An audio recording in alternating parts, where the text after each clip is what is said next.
Hello, welcome back. Today we have APBA Brian to talk about what you might expect APBA baseball. I had a good chat with Tebow about the master version, so today I thought we would talk about the basic and everything in between with APBA Brian. So thank you for stopping by and chatting about some APBA baseball.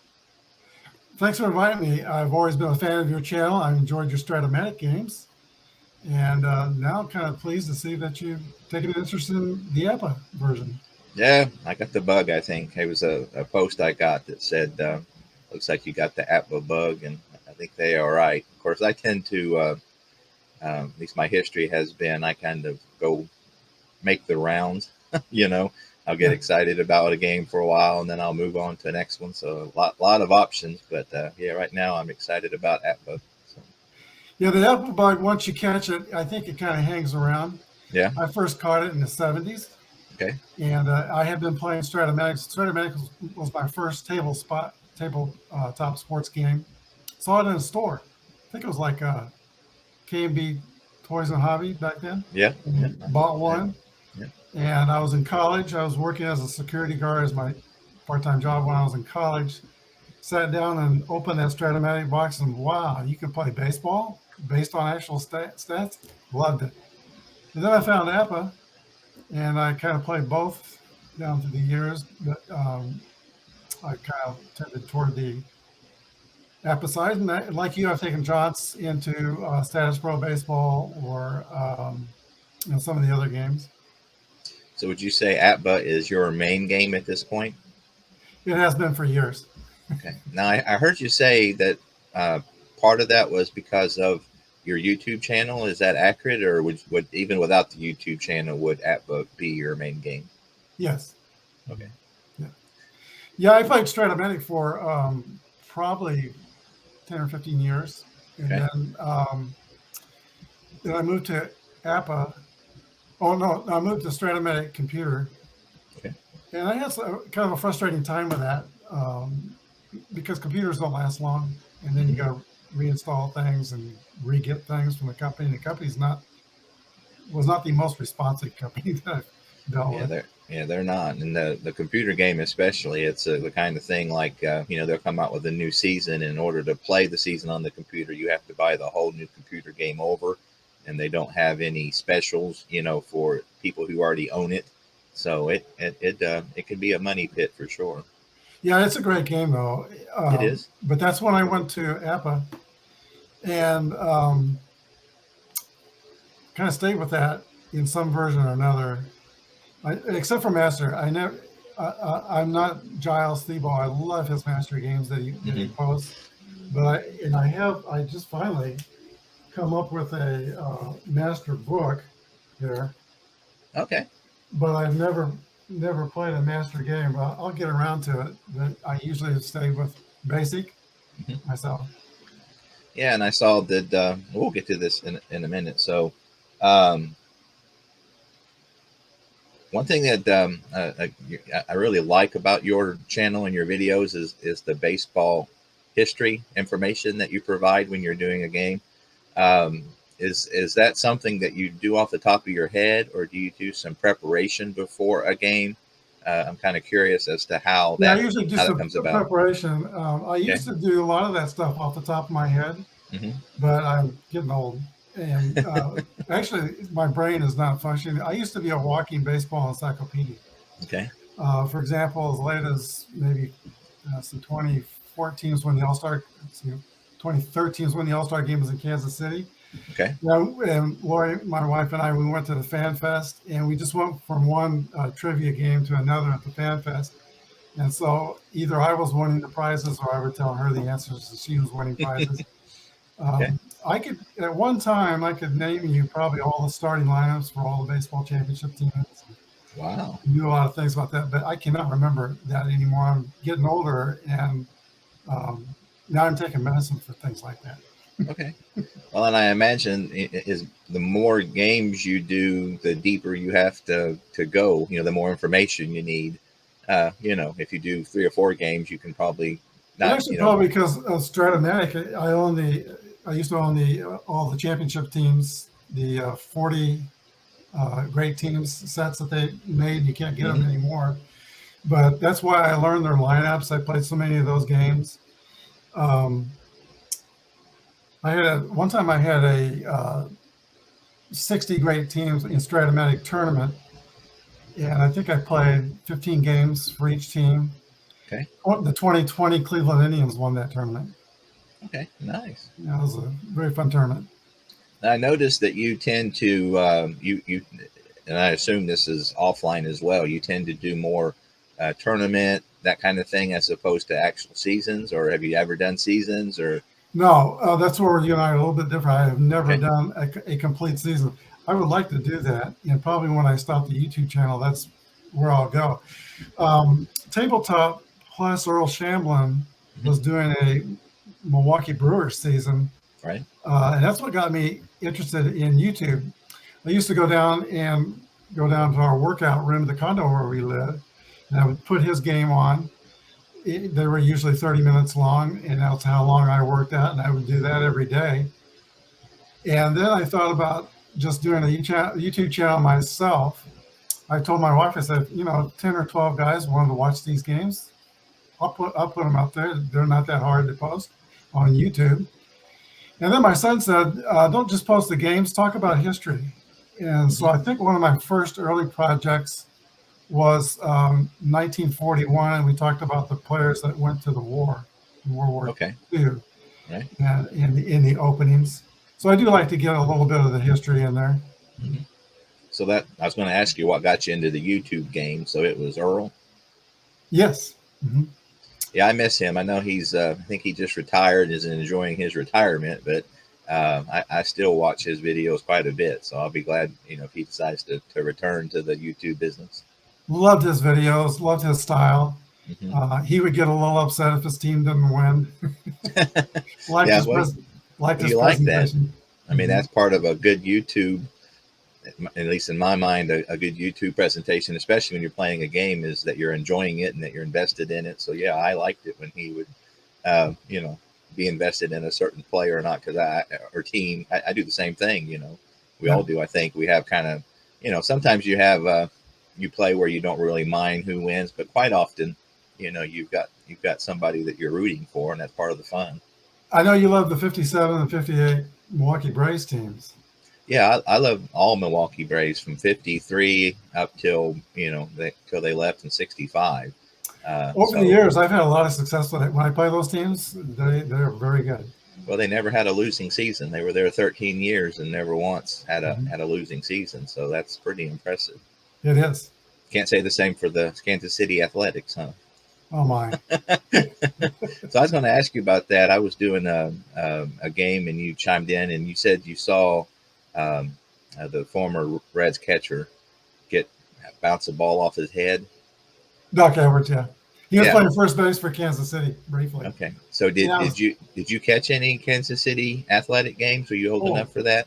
many of them. Yeah. Okay, Oh yeah. awesome. I went a lot Yeah. there. So In old fact, Municipal Stadium. yeah, I live Yeah. 2.2 miles from Municipal Stadium. Okay. There's a memorial there now, which they just rehabbed about 6 months ago. Did a little YouTube video about that.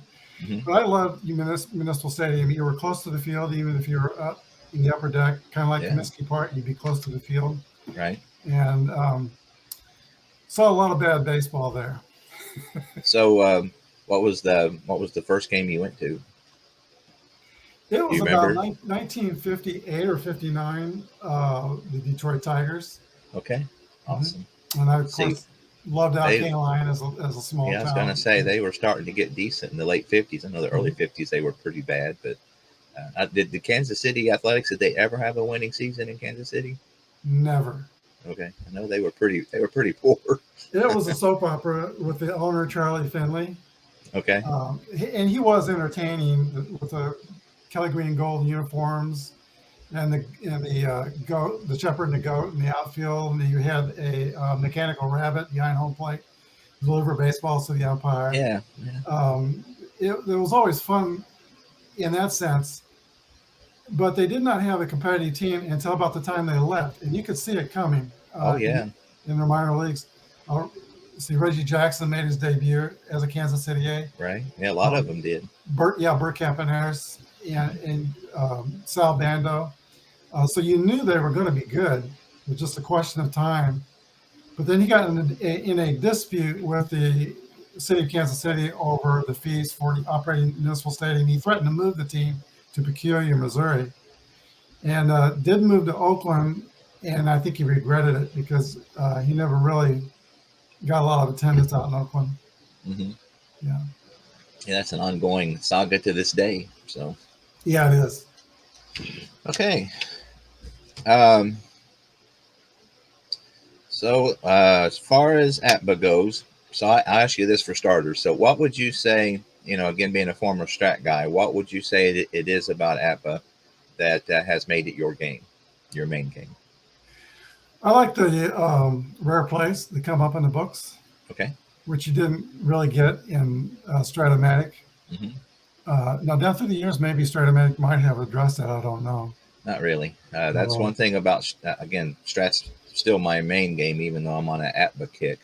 But that is probably one of my biggest critiques is that you just don't have, even the rare plays aren't that rare and they don't happen very often.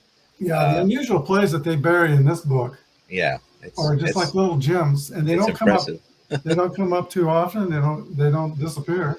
Yeah. Yeah, that's one of the reasons.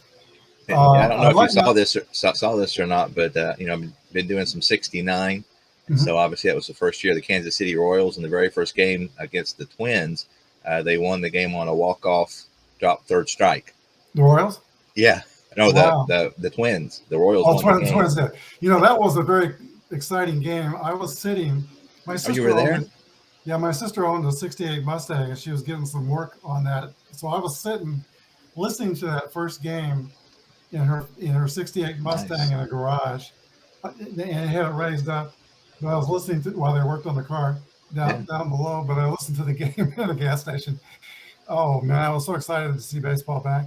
Yeah, they won that game in real life too. But anyway, I mean, again, that was, there's a runner on second, and there was one out. And so it was a drop third strike, and he threw the runner out, but the guy on second scored, and so that was just, unusual and odd. And again, those kind of things are a big selling point for APBA Basic. There was a game recently, and I forget where I saw this, but somebody's game ended in a triple play.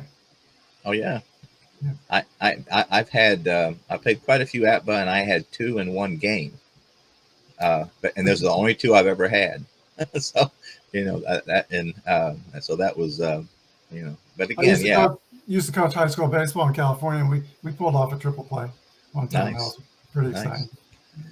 So other than and again, I agree with that completely. That's, again, I mean, I've heard people who have played APBA a long time and still will have a play pop up that they've never seen. And that's pretty incredible, because that book's not that thick.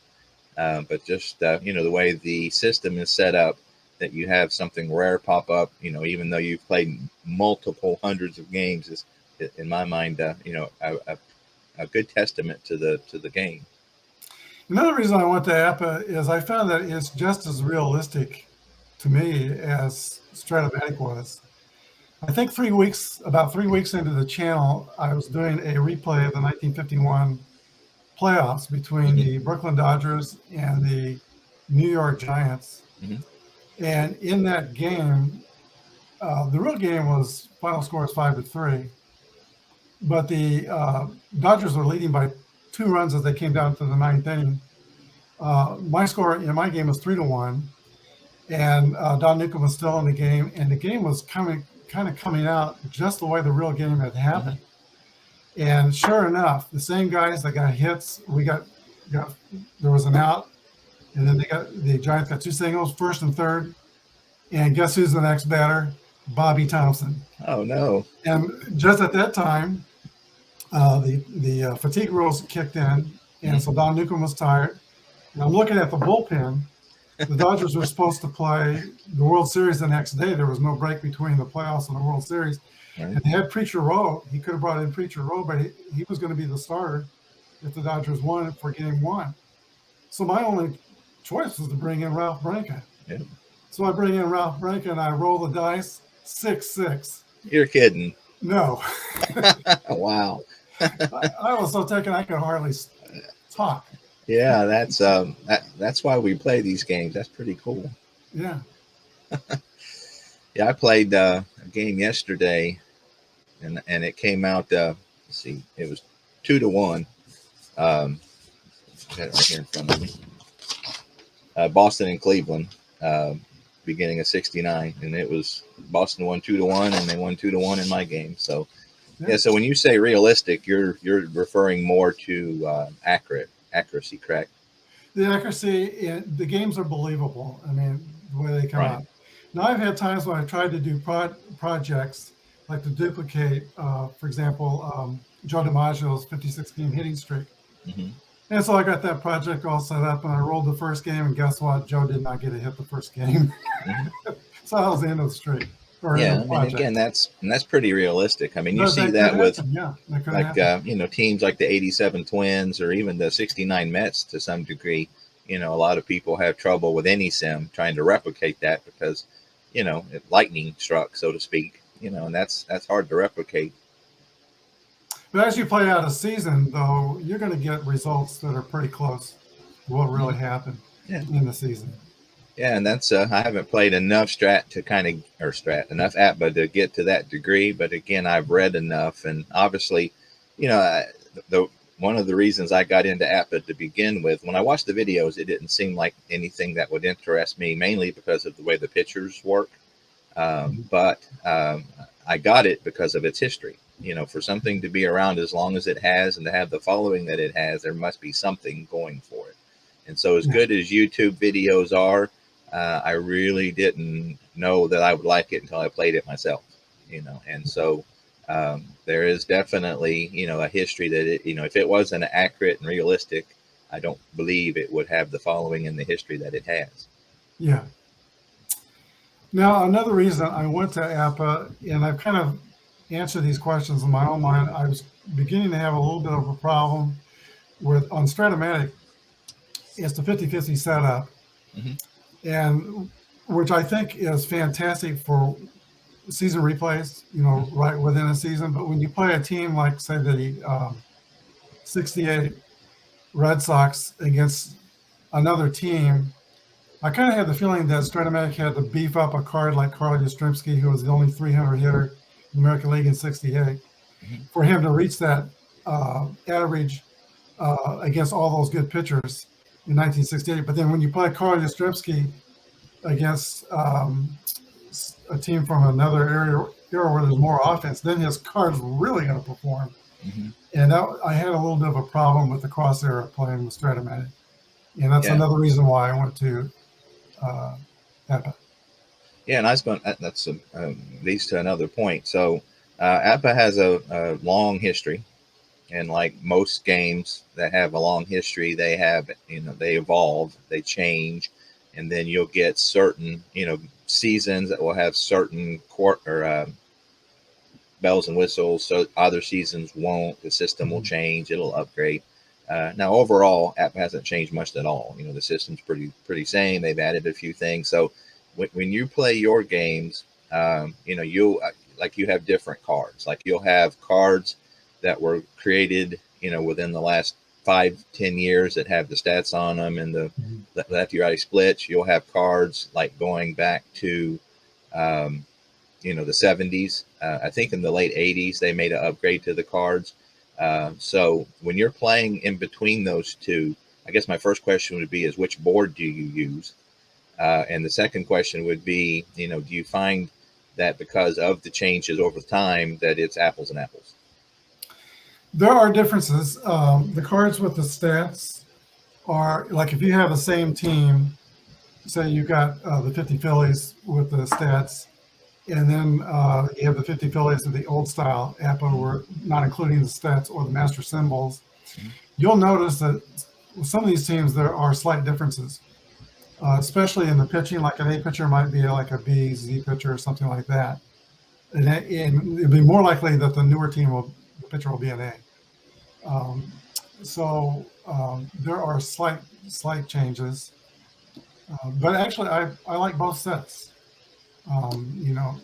But I like playing them together, you don't. I mean, you think the changes are not so much that it kind of ruins the competition, so to speak. I would think about that if I had a tournament going with teams. If I would probably use the ones with the stats Okay. rather than the older style, rather than mix them, because the older style will probably have a disadvantage against the newer.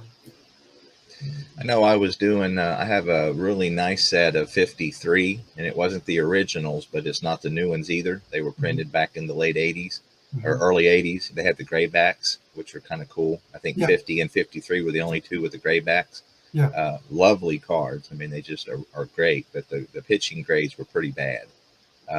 And so I, had to make some adjustments there right. in order to get it a bit more realistic. So that kind of leads into another thing is APBA's tweakability. There's obviously you've got master, you've got basic, and you've got a ton of options in between. So for me personally, I tend not to like to tweak. There's certain people who just love it.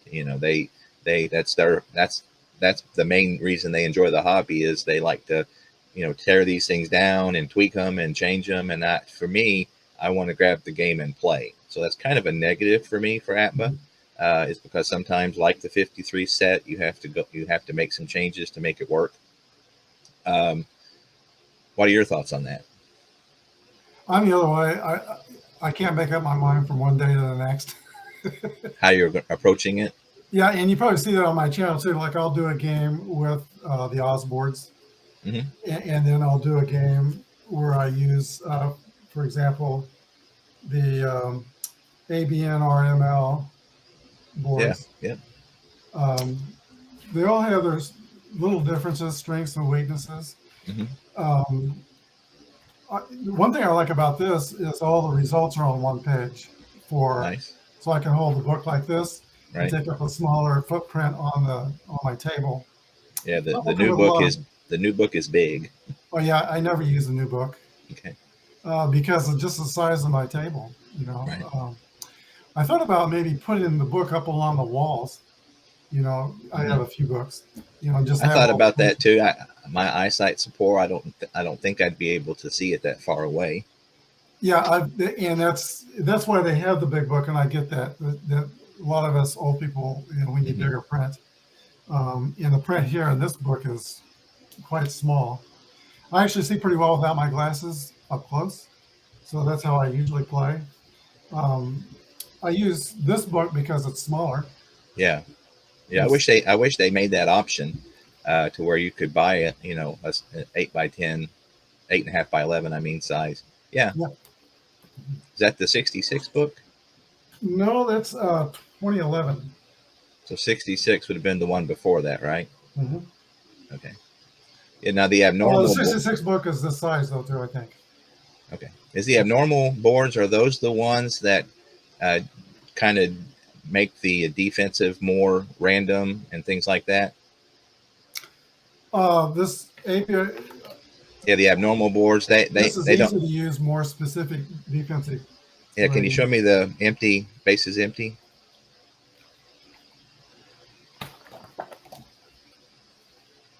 I know that's kind of small.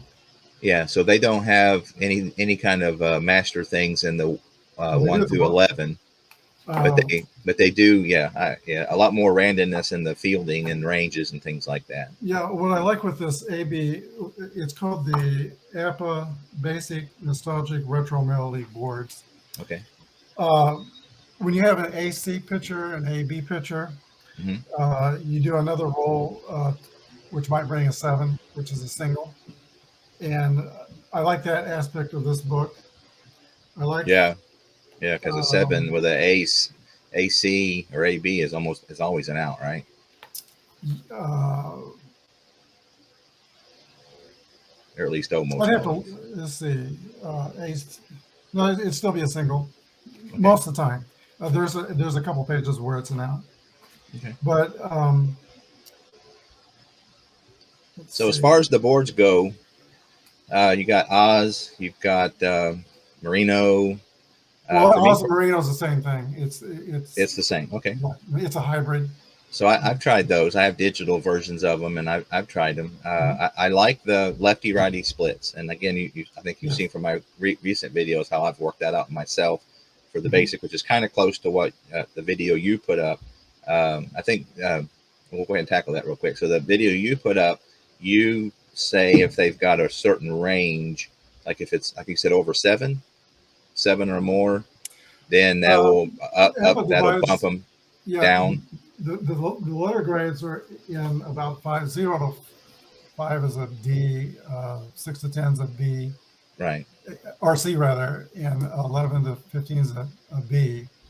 I like your system better, just parenthetically, but I'm thinking as I play, if I have a B pitcher and then the batter split is like a 3 to 7, I'll move it one grade. Okay. If it's 8 to 12, I'll move it 2 grades. The pitcher's grade, up or Yeah. down. That's Mhm. probably a little quicker than It's a and little quicker than yours, but right. I think yours is more exact. I kind of like yours. It is again because Mhm. if you've got a 6 guy, which is a really low C, then Mhm. he's going to get a lot more D's. Mhm. Because Yeah. again, you only need one to bump you down to a D.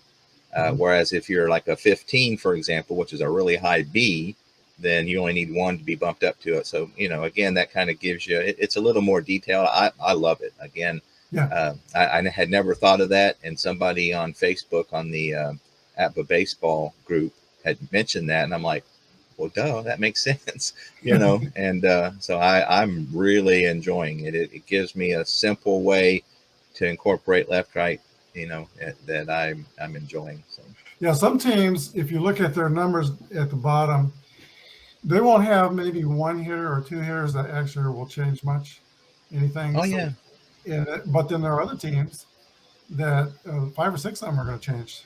yeah. No, I Grades. mean, especially if you've got like if you're right in the middle of the range, like for example, if you're a 8 C, in the C range, Mhm. you need 3 in order to move out of that C range. And you're right, most players, aren't enough to move that, which is fine.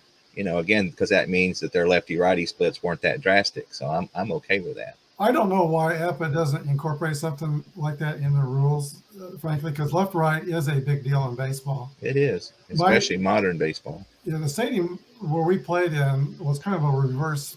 When I was coaching baseball in California, our stadium was kind of like a reverse Fenway. We had a short right field Hmm. with a very high fence. Hmm.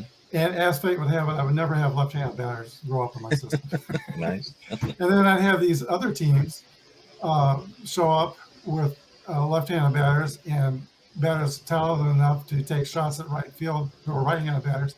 By the way, with the Diamondbacks last night, their manager, Torey Lavello, I coached against him. And he went Nice. to Montclair Prep. Awesome. Really good hitter. Um, if I had a chance to ever meet him and talk to him, I would ask him if he remembered the game that I played them. And I taught my pitcher how to blooper pitch. Yeah. Yeah, throw it up in the air 10 feet down. Is that the You worked on that. Bocephus? Is that what they call that? Yeah, the EFIS pitch. Ephus. Yeah, that's Yeah. right. And we did that all game long, and they were so frustrated. This team was, we still lost, but we held their score down. I'm sure he would remember that, I imagine. They had some crazy names on that team. On their football team, they had like a middle linebacker named Rocco Buffalino, which I always thought was a great football name. Yeah. I don't know if you remember Toy Cook. He played defensive. He played baseball at Stanford, and he was a defensive back at Stanford. And he played for the 49ers in the Super Bowl as a defensive back. Toy Cook. He was on that team with Torey Lavello. Nice. Yeah. So again, that's how I handle lefty righty splits. I also do the G, H, L, and M. I found on Delphi forum where somebody had come up with the percentages. So Yeah. like Mhm. 11 to 46, and on an H, that'll turn a home run to a double. On a G, 11 to 26 will turn it to a double. And L, 11 to 22 makes it a homer, a double, a homer. And an M is 11 to 34. So I'm assuming somebody calculated those based on the master boards. So I also do that because it really bugged me because I was playing 46, and I think it was I can't Tex Houston. of the Red Sox. I don't think it was him. He didn't give up hardly any home runs at all, and he was getting creamed. And I'm like, that's really bugging me. So those are the two things in my basic play that I use is the my that lefty righty thing, and then the GH LNM. So I'm glad I found those things. Yeah, you showed those charts, and I took a picture of that. So I'm awesome. Yeah, I got that. Somebody in Delphi worked that out. So I'm assuming, they figured out the percentages of how it works out on the master boards. Mm-hmm. So let me, so going back to the boards real quick. My main problem with the Merino boards and those other ones is I like the 1 through 11, for the hits and the master. I don't like the base running. To me, that's the biggest clunky thing about the master version is trying to figure out those numbers. It's just, it's more work. In any baseball sim, to me, one of the main issues is the playability versus the details, and trying to find that balance. And of course, everybody is going to have a different tolerance for that. Yeah. But for me, what makes APBA special is the playability. And so anything that starts messing with that, I don't like. And so, if I could find a Merino board type board where it had the left, the 1 through 11, but kept the basic bottom, I would be interested in that. And I don't think anything like that exists, at least that I've been able to find. Yeah, I like Stratomax steel rules. I think they're the best. Yeah. I'm not too bothered by APBA steel ratings. I don't mind doing the calculations. Same with the fly balls with a runner on third if you're using the Merino boards. Yeah, and that's pretty much it. And then on the Merino boards, the only thing you really have to calculate is sacrifice flies, correct? Right. Okay. And for me, I just don't even want to do that. Again, that's just I don't want to mess with that. It just breaks down the play, and so that's just me, So if anybody could come up with one where you had the top, but be honest, I don't know that I would use it either now at this point. I'm so happy with my lefty righty split. Mm-hmm. And the G and the H's. I don't know that I would even use it if they did come up with one. So that's another thing is the stolen bases. So obviously, the 11s and the 10s, players who stole bases are going to get their stolen bases on that way. The caught stealings, obviously that's a little bit more generic. So I'm guessing that the caught, so let's say a team, their team was caught stealing a lot. I'm assuming that's going to be reflected in the cards, correct? No, there's no. Or is it based on a league average? Because again, there's a number. That's probably based on a league average, but not for specific teams. Okay, I thought it might be like, for example, you got your lineup and your guys who played the most. I figured that they would say, okay, the Athletics got caught 110 times. So in these guys' cards, we need to have roughly 111 caught stealings. Now, obviously, it's not going to be tied to individual players, but I thought that would be a way they could do it on a team average. Yeah. A lot of people, they really can't get past the stolen base system on the APBA. Mm-hmm. That's, but it's not that unrealistic. For example, when the Royals were good in their little mini dynasty in 2014, 2015. Ned Yost had rules similar to APBA for his players to steal bases. There was only a couple of them that could steal at any time, but his rules were not different than so much APBA, when they could steal and when they could not steal. And I think that's fairly common in Major League Baseball. Now, if you want to get more detailed, there's a few ways to handle that. There is the Oz boards. You could use the Oz boards or Merino boards, so people know them as the Merino boards.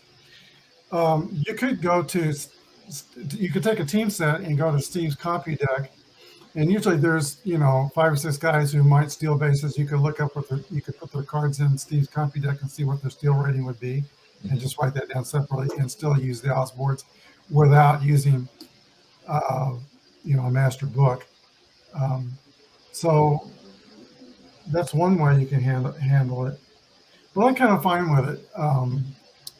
The only complaint I have is I think APBA makes it a little bit too hard to steal third. And some players actually prefer stealing third over second. Gerard Dyson was that way when he was with the Royals. He preferred stealing third. That was easier than it was to steal second. And when I was coaching baseball in high school, I was inclined to steal third quite a bit. I used to like to if I get a runner on second, I had a sign for the batter to square around, fake bunt, because I wanted to see what the defense was going to do. If the third baseman came crashing down and the shortstop was too far away, for sure I'm stealing third.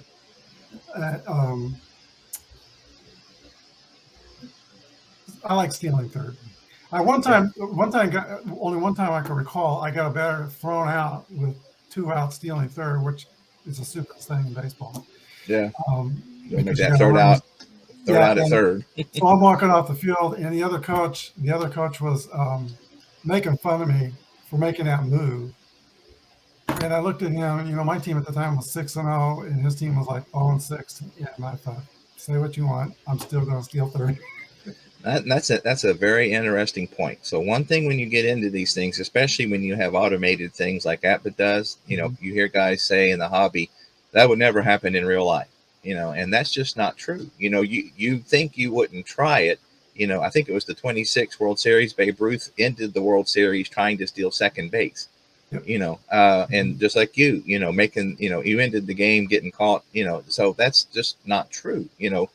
Guys make, not that you did what you did was boneheaded, but guys do boneheaded things all the time as part of the game. Yep. And so I know, like I was playing a game.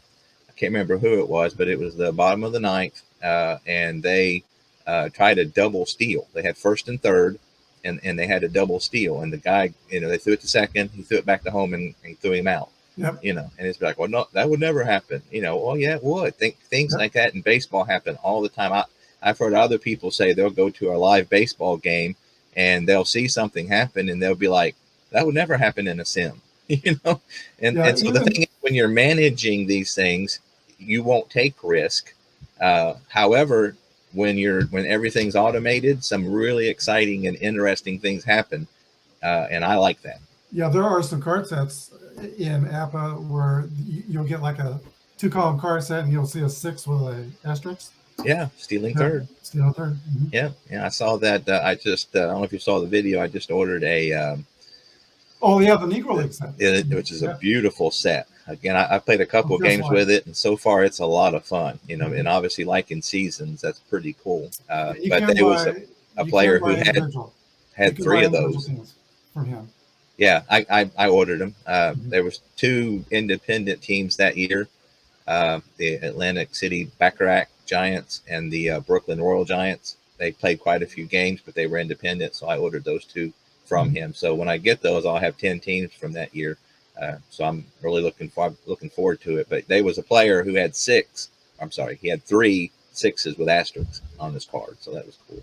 Yeah, I would bet Draw Dyson probably has a 6 asterisk on his card too. Talking about the Negro League sets. I love playing Negro Leagues like you do as well. Chris White really specializes in coming up with the Negro League sets, and I watched the video from Kurt Berglund's Baseball World. I love his channel, and I think he's great channel, outstanding. He's kind of calling for APBA to update their sets, the Negro League sets. I'd like to see that, but I kind of did a little research into like the past sets and the changes, since Major League is accepting their statistics, the league statistics. Seamheads was always years ago, Seamheads was the authority on Negro League stats. And you go to baseballreference.com and there wouldn't be much. Right. By now though, since that rule has changed, Baseball Reference has updated their Negro League stats, and they're all there. And I looked at the differences that came from Seamheads to since that rule change, and I think they were pretty minor. They weren't very big at all to where they would affect a card set. So I'm still good with playing with the APBA Negro League, the original APBA 20 Negro League sets. I wish they would make a season like Chris White has made. Yeah, wouldn't that be great? I mean, I ordered the great teams from APBA, and I enjoy it very much. Again, I think Strat's got a season, don't they? They have them on computer. Okay. They don't. They never. They have 2 Diamond Gem sets. Yeah, and then they have like a all-star set. both Yeah. which are great, but and they have a mountain of seasons, but it's just on the computer, and I just like cards and dice so much that I'm kind of addicted to having the cards in my hands, rolling the dice, and Me too. Yeah. and so I'm thinking they've invested so much time in these seasons that they will eventually make a set of cards. I would imagine. One thing they do, which is really cool, is that they don't divvy it up like into the Negro National League or the American League. They basically will make a league of all the teams that were playing that year and make it into one league. And then they also prorate it to like 154 games. So they take some liberties, but I actually prefer that. I know like the set that Chris gave me, there was like one player who's an A and C, but he only played one game, and so a pitcher. And so did great that one game, but again, because the sample size was so small, Strat, in their computer seasons will actually, say he's good, but they'll, expand that up to like 154 games and, something like give him maybe 8 starts, making probably more like an A, for example. So, yeah, like you said in your video, there was such a heavy reliance on the Negro League teams making money and barnstorming that some years there'd be only like 50 league games or so. And they didn't take it as serious as the major leagues did, because that was where their money was. And then during the Depression, the Monarchs actually did not play in a league for a number of years. Yeah, they were in the Negro National League in 1920, but you're right, they were independent most of their existence, I think. And but anyway, I'm looking forward to those other two teams. That'll give me a good 10. And there's some good players on those two East Coast teams. If you ever come to Kansas City, you will want to go to the Negro League Baseball Museum. Yeah, that's on my bucket list. So. Yeah, it's worth the trip. Yeah, for sure. Okay, so I was going to ask you about let's before we get away from this. So the stolen bases, the caught stealings, and all that. So I'm perfectly content with it being the way it is. I think that the overall stolen bases per player will come out pretty right because of the 11 and the 10s. It'll be interesting to see how the caught stealings work out. I'm just I'm working on doing 69 complete, and who knows how far I'll get, but I should get enough games that I'll give me a kind of an idea of how the caught stealings are working. And of course the balks and the pass balls, things like that. When you're doing basic is I'm assuming league averages. And even the errors to some degree. Again, I think that the ratings they give, of course, a fielding rating is you've got range, you've got arm, you've got air, all wrapped up into one rating. But I'm assuming that will affect the errors somewhat. But again, I'm okay with that. The thing about APBA is the playability, and so I'm okay with letting as long as the major things like ERAs and batting averages and homers, things like that, if that comes out, I'm okay with those other things, even though they're not. If I want detailed, I can do my super advanced strat. It seems like in modern baseball these days there are practically no errors. They just rule everything a base hit almost. Well, I mean, the gloves are perfect. The fields are perfect. You even look back in the 70s, you look at some of these fields, you watch the games on YouTube, and those fields look like crap. Oh, yeah. And it's just like, man, it's, now it's like, playing on plush carpet and everything is, you don't. My field in California when I was coaching was not great, and it affected my team because they knew the horrors. And the visiting teams, they came there, they had no idea. I mean, can you imagine the Negro leagues, how bad that was? Oh, I mean, even the major leagues was rough back in the 30s and 40s and 20s. I mean, the Negro leagues, the fields they had to play on was probably horrific. Yeah. Actually, the Monarchs played on the same field the A's played on. They played at Municipal? Yeah. It was called Mulebach Field at the time. And it didn't have an upper deck. It just had a lower deck. But, yeah, it was the same field, same stadium. Yeah.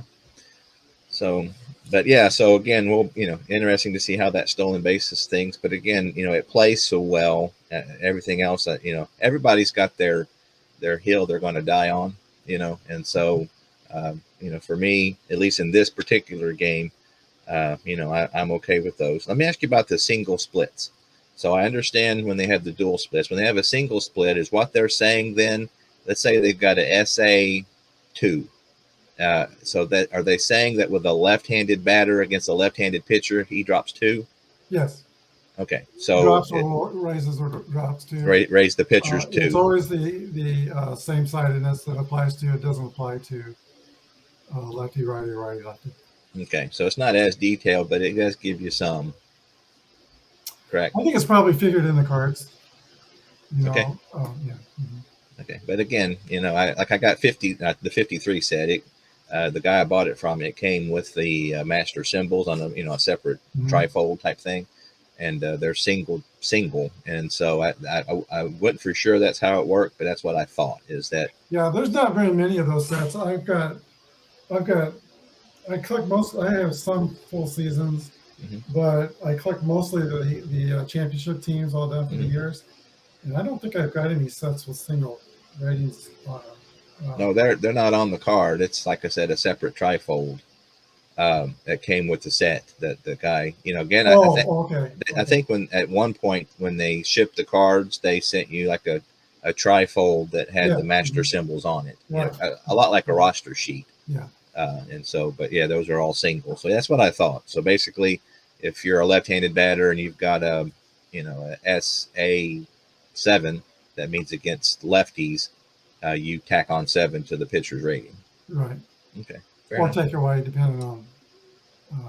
No, you're right. Take away. Mm-hmm. Yeah, it's always a take away. Negative is positive for the pitcher. That's how I think about it. Do you know anything about Steve's APBA card maker? Yeah. Mm-hmm. Is that as wonderful as it appears? I've used it. I kind of have ethical reasons for not putting it on the channel. Okay. But I've got some teams like the 47 Newark Eagles. Mm-hmm. I don't think anybody has that team anywhere. Yeah. So you can put the stats in and come out with your own card set. So you think it's pretty accurate, relatively? I do. Okay. Because I know, and I agree with you. I would never use it to make a set that APBA, makes. But like, for example, I got, that 53 set, fringe players, that they don't have. I like playing everybody and I do as played mostly. Yep. I've had a few. I use it to make, fringe players. But Stephen, I'm kind of one of these guys. I'm not one of these guys like Kurt Bergman said, their heads explode if you don't use actual lineups and every player that was in. So if you have like a payout pitch baseball, which I love the game, but you're going to get 50 guys per team. I mean, you're going to get some really fat card sets, right? Maybe more. Everybody who played, whether they bet at once. I kind of like it about APBA that you're going to just get the main guys. And even the old sets, they used to only give you 20 players. Oh, yeah. I'm good with that. And if you need to add somebody who is important that you don't think is there, go to Steve's copy deck and put that card off. Yeah, that's what I use it for, is for that. But that's, a pretty amazing thing. Let's see. Do you have any experience with the baseball for Windows and the APBA Go? No. Okay. No, the reason I think that they like the baseball for Windows, it's based on the system, but you can't enter your own.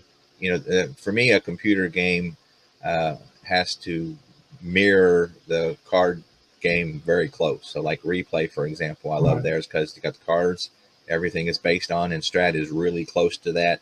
A couple things are automated, like rolling for a lead, things like that. But again, for me, if I love cards and dice so much, if I'm going to do the computer, I want it to be very representative of the cards and dice. And I think, from what I understand, that the baseball for Windows really isn't.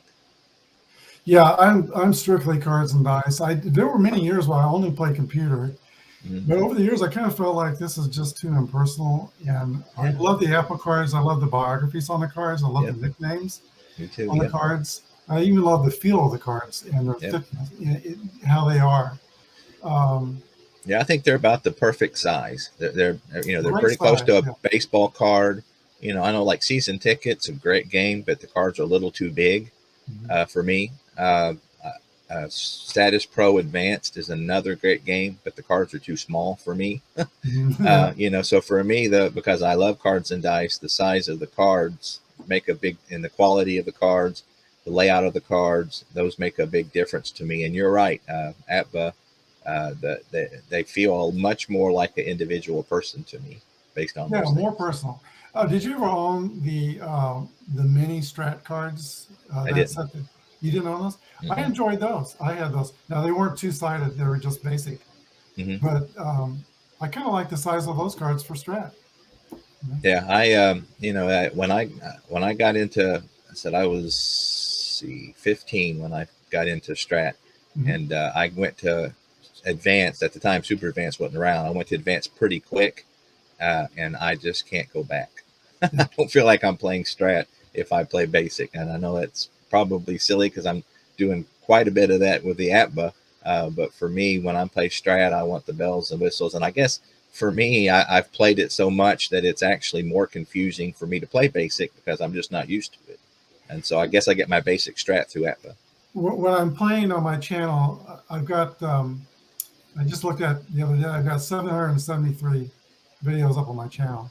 Nice. And mostly those are basic APO for one reason is because when I'm broadcasting, I don't like doing the numbers in my head when I'm trying to call the game. So if I'm playing Strat on the channel or APA, I usually do basic just for ease of broadcasting. But if I'm playing personally, then I do want a little more detail.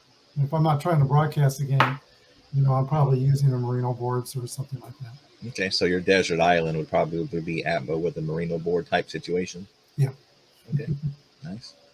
As far as quality, I don't know if you can see, there's not one thing that bugs me, and I've never heard anybody say anything about this. And who's the guy that owns up APBA now? Is it John Hewson? Yeah, and I I've think, heard him I think say that's his that name. APBA is kind of like the Cadillac, of the hobby. I don't know if that's his exact As far as the card quality. right. That's his quote, but that's kind of what he was saying. One thing that bugs me on a lot of the newer sets is the, especially on the upper right hand, but even the upper left hand, the corners are not rounded well at all. Have you seen that on any of your sets? On the APA? Yeah, I don't know if you can see this or not, but like you see Those how around. that on the upper there's like a, they're not like, the bottom is perfectly rounded. Okay. It's perfect on the top.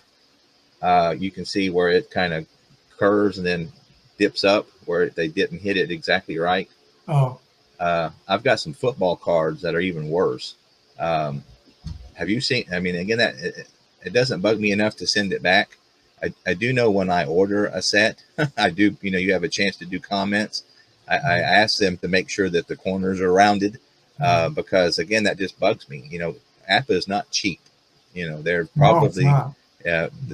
one of the most expensive in the business, and the cards are great. But can you see that, how it's kind of, Yes, yeah, I got you. how that's not perfectly rounded, and when you're Mhm. paying that much for a set of cards, I want them to be perfect. I want them to be rounded correctly. Um, so again, maybe I'm being too picky. I'm willing to admit that, but that really bugs me. When you spend that kind of money, I want the It doesn't corners to be bother me. rounded.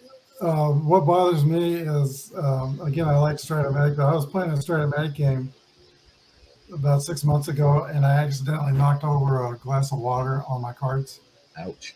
Yeah, it was like, oh my, this is like Kleenex. Oh That's me. yeah. Let's see, what was it? I got a set.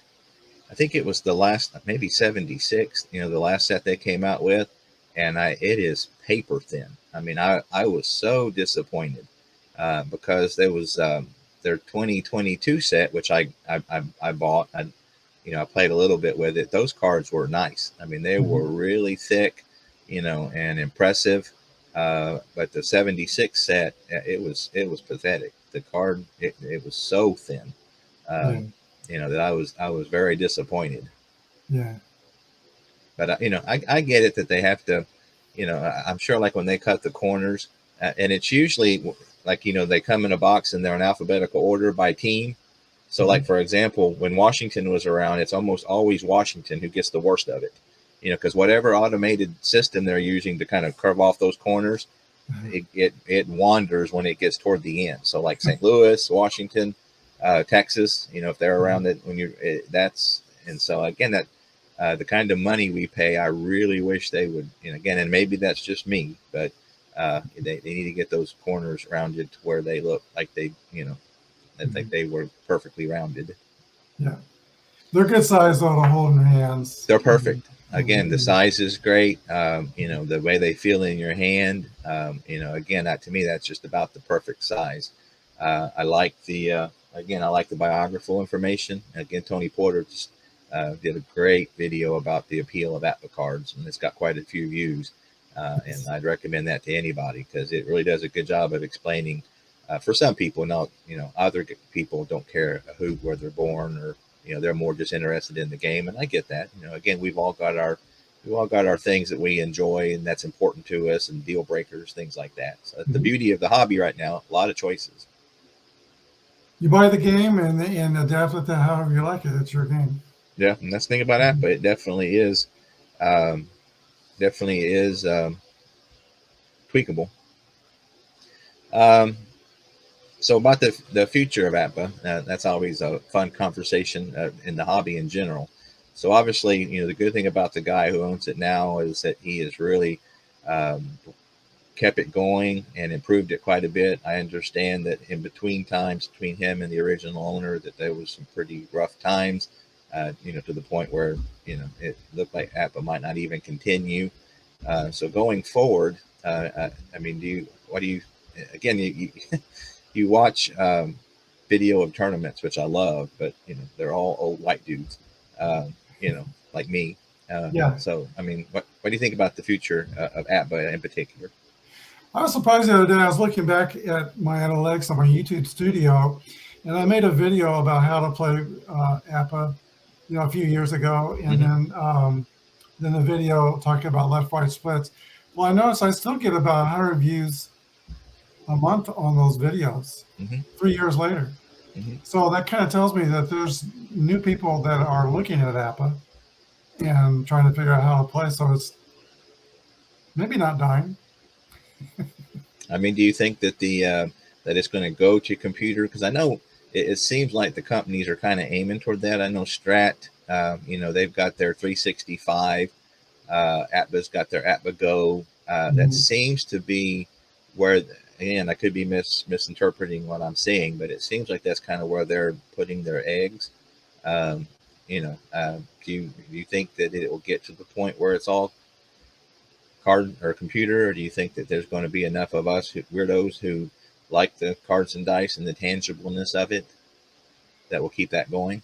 I think it'll still go. APBA's been around for early 50s, 70 years. And even before that, the game was developed like in the 30s in a different name. Right. So that's almost 100 years. 80, 90 years. So I think, it could go away, but I'm not worried about that. I think I am encouraged that like 100 new people keep watching those how to play videos 3 years after I put it up. So must be new people that are looking at it. They asked John Houston last time they had a Q&A with him. They asked him, "Why don't you put the game in your stores and stuff?" And that's how I discovered the game. Right. I wouldn't have found it otherwise, probably. And I like John, and I like that he's keeping the business going. But my wife looked at that video and said, "Man, he's kind of arrogant," and I think he is kind of straight-laced in his ways. So he's not thinking about putting it in the stores or anything like that, or he doesn't look like he's looking to do a new Negro League set. I'm not sure he really needs to. But I'm not laying awake at night wondering if these tabletop games will go away. Like you say, there's so many. There's like, 100 different baseball games out there on the market, maybe at least 50 or something like that. Yeah. I tell my wife, if I never bought another card, I got so much now. I'd have to live to 300 to play what I have. So. And that's true. Same here. I've got a few hundred championship teams, and I always run in my mind, how could I do like a 20 game season with 300 teams? That's a lot of games. Yeah, that'd be like doing a regular season with 16, you know.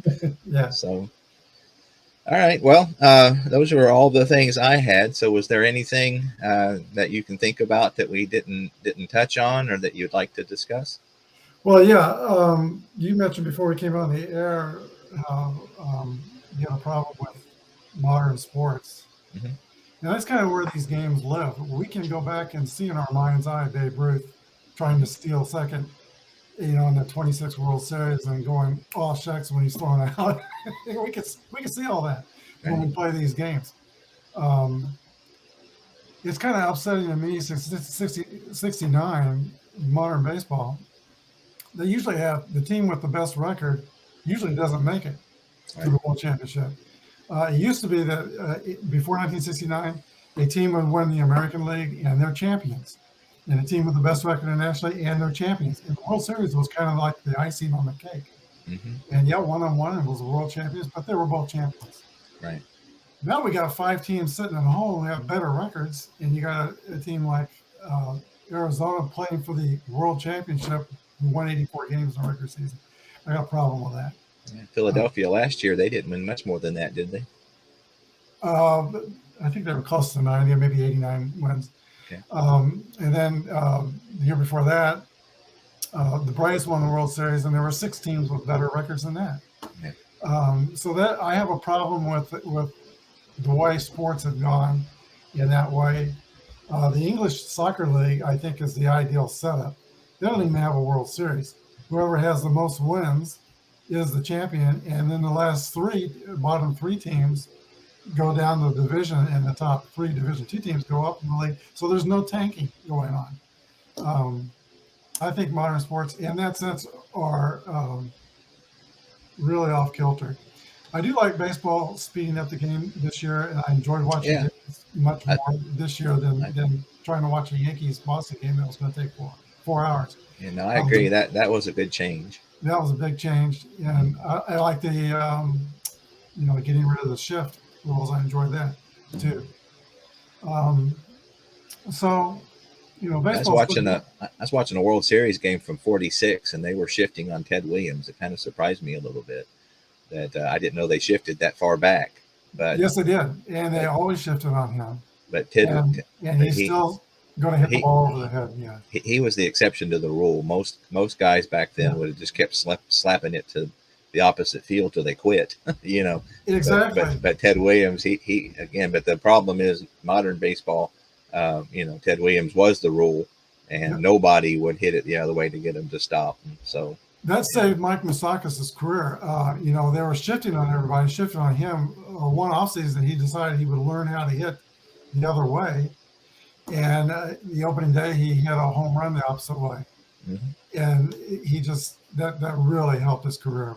Yeah, it seems like that would have been the easy solution. I mean, you're a Most players professional. didn't try that, though. They're still trying to hit the ball. You're over and again, there's all kinds of reasons why.